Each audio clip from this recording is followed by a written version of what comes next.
You've heard a lot recently about something called systemic racism. Almost no one ever bothers to explain precisely what systemic racism is, but they make it very clear that you are personally implicated in it. Are you?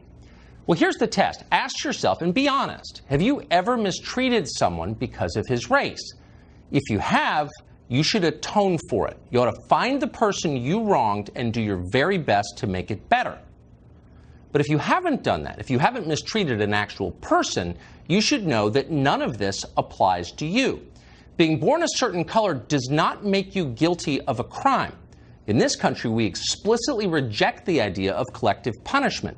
We don't believe in blood guilt. We don't hurt people because of what their ancestors did. We don't hold entire racial groups responsible for anything. A group of people cannot be innocent or guilty. Only individuals can be, because only individuals can make free choices. Just because you happen to be standing in a liquor store when it got robbed doesn't make you an armed robber. That truth is the entire basis of Western justice. It's the one thing we should never abandon in this country. So if you want to work for racial justice, and you should want it, demand equal application of the law. If a law applies to one American, it must apply to all Americans. That is always true, whether it's a federal perjury statute or the law against looting Macy's. Special privileges are inherently unfair. They corrupt society. They corrode social trust. Giving people a pass because of who they are is not an act of compassion. It's the definition of injustice. It hurts everyone, including the people receiving the pass. If you let a kid walk away without charges from a drunk driving accident because his parents are rich, you are not helping the kid.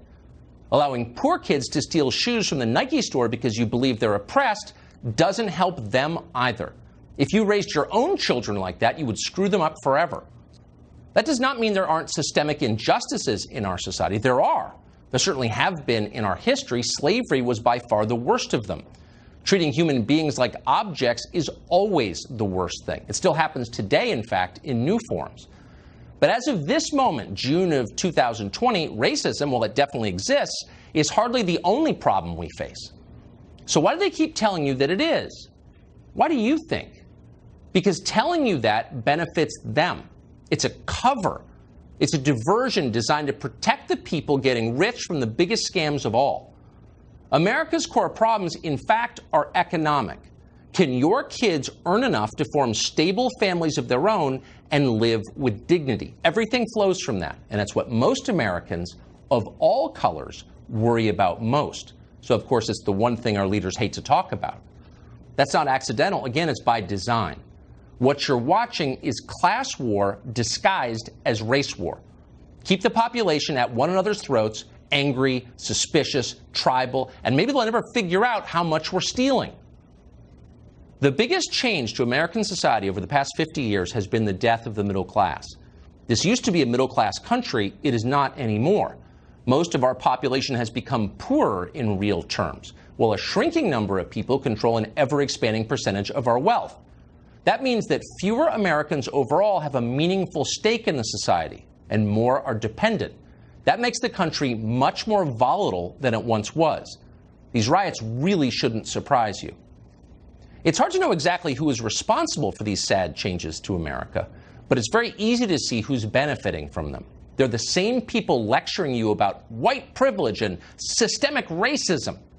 This isn't accidental. Citibank is happy to put Black Lives Matter logos on its Instagram page precisely so you won't ask what interest rates they're charging black people. If you really cared about the poor, you wouldn't crush them with debt they can't afford. Of course, if you really cared about black lives, you probably wouldn't put abortion clinics in black neighborhoods. But they do. These people are scam artists.